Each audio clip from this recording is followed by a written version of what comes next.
ফলকি কনস্ট্রাকশনের আরেকটি নতুন ভিডিওতে আপনাদের স্বাগতম। দর্শক, এখানে দেখতে পাচ্ছেন যে আপনার পাঁচতলা বাড়ির ফাউন্ডেশনের সিঁড়ির কাজ চলমান রয়েছে। তো এখানেই আমরা এসে আমরা যেটা দেখলাম যে সিঁড়ির ঢালাইয়ের কাজ হয়ে গেছে। তো উপরে আরেকটি সিঁড়ি রয়েছে, সেই সিঁড়িটা এখন রড বাঁধার কাজ করা হচ্ছে এবং পরবর্তী সময় ঢালাই দিবে। তো আজকে একটি সিঁড়ি করতে কত টাকা খরচ হয় এবং একটি সিঁড়ি আপনার টোটালি কিভাবে করা হয় সে বিষয়ে বিস্তারিত আলোচনা করব এবং সিঁড়ি করতে কত টাকা খরচ হয় এবং সিঁড়ি করার পরে পরবর্তী সময় আপনারা কি করবেন এবং সিঁড়িগুলো আসলে কয় ধাপে রাখবেন সেসব বিষয়ে বিস্তারিত আলোচনা করতে যাচ্ছি। তো এখানে আপনার সিঁড়ি কয়টা ধাপ রয়েছে সেটা আপনারা প্রথমে একটু দেখে নেবেন, আর সিঁড়িগুলো আসলে কয় ধাপে করা হয় সেটাও দেখে নিতে পারেন। একটি ফ্লোর থেকে আরেকটি ফ্লোরে ওঠার জন্য সিঁড়িকে 3 ভাগে ভাগ করা হয়, অর্থাৎ প্রথমে সিঁড়ির নিচে 1 ভাগ, মাঝখানের 1 ভাগ এবং উপরে 1 ভাগ।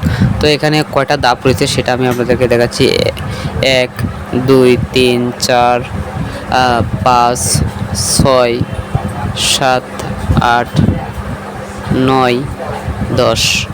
এখানে 9টা করে ধাপ দেওয়া হয়েছে। 9টা করে ধাপ দেওয়ার পরে এখানে কিন্তু আপনার এক্সট্রা সিঁড়ির যে মোড়গুলো রয়েছে সেগুলো দেওয়া হয়েছে এবং দেওয়ার পরে কিন্তু এখানে উপরের ধাপ অর্থাৎ তৃতীয় ধাপে আপনার এভাবে দেওয়া হয়েছে। তো আমরা আস্তে আস্তে দেখবো এখানে কয়টা ধাপ। এখানে 1 2 3 4 5 6 7 8 9, প্রত্যেকটা সিঁড়ি কিন্তু আপনার 9টা করে ধাপ থাকে। তো 9টা করে ধাপ আপনার দিলে কিন্তু সেটা সঠিক হয়। তো এখানে যে উপরের যে আপনার 2 তলার সিঁড়ির কাজ চলমান রয়েছে। তো আমরা এখন আস্তে আস্তে উপরে উঠবো।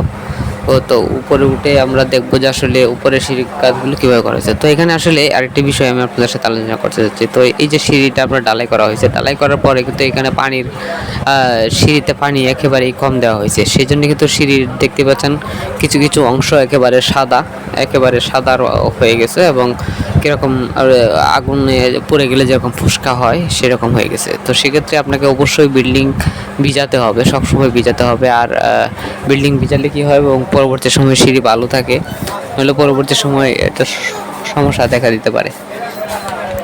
আর এখানে আপনার 2 তলার সিঁড়ি কিন্তু ঢালাই দেওয়া হয়েছে এবং 2 তলার সিঁড়িটা কীভাবে ঢালাই দেওয়া হয়েছে সেটাও আমি আপনাদেরকে দেখাবো। এবং ঢালাইগুলো আপনার অবশ্যই যখন ছাদ ঢালাই দেয় তখন ছাদ ঢালাইয়ের সাথে একসাথে করবেন। এবং এখানে কিন্তু নিম্নমানের ঢালাই দেওয়া হয় নাই, মোটামুটি ভালো মানের ঢালাই দেওয়া হয়েছে। কিন্তু এখানে হাতের ফিনিশিংগুলো খুব ভালোভাবে করে দিবেন। যে প্লাস্টার করে সমস্ত কিছু কিন্তু ঠিক করা যায় না। প্রথমে কিন্তু আপনার ঢালাইয়ের সময় এটাকে মোটামুটি একটা ঠিকঠাক করে নিতে হয়। তো সেক্ষেত্রে অবশ্যই যারা মিস্ত্রি আছেন, কন্ট্রাক্টর আছেন, আপনারা অবশ্যই এরকমভাবে কাজগুলোকে ভালোভাবে করে নেবেন। এবং ঢালাই করার পূর্বে আপনাকে অবশ্যই এটাকে মিলিয়ে নিতে হবে, কাঠ দিয়ে বা যেটা দিয়ে মিলান না কেন ভালোভাবে মিলিয়ে দিবেন এবং পরবর্তী সময় যেন প্লাস্টার বা টাইলস করতে কোনো ধরনের সমস্যা না হয়, কোনো এক সাইডে যেন সমস্যা না থাকে। তো আপনারা এই বিষয়টা অবশ্যই আমাদেরকে দেখাবেন এবং আমরা সেই বিষয়ে আপনাদেরকে পরবর্তী সময় আলোচনা করব। তো এখন আপনারা সিঁড়ির যা তৃতীয় ধাপ রয়েছে সেটা দেখুন। আপনারা যারা সিঁড়ির কাজগুলো রয়েছে সেগুলো আসলে কিভাবে করবেন সেটা আমি আপনাদেরকে এতক্ষণ দেখালাম। তো এখানে আপনার 2 তলা বিল্ডিংয়ের কাজ করা হচ্ছে।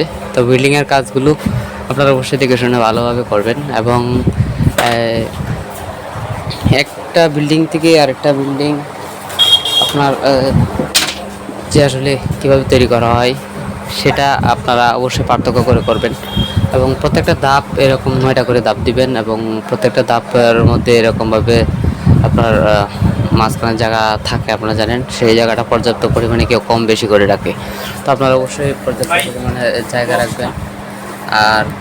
আর অবশ্যই নিচে সেন্টারিং ভালোভাবে করবেন যেন কোনোভাবে এই উঁচা নিচে না থাকে। তো সেক্ষেত্রে আপনারা অবশ্যই এটা দেখে শুনে করবেন এবং ঢালাইয়ের সময় অবশ্যই ভালোভাবে পুরোটা মিলিয়ে নেবেন। তো ভিডিওটি ভালো লাগলে অবশ্যই চ্যানেলটি সাবস্ক্রাইব করে দিবেন। ধন্যবাদ সবাইকে।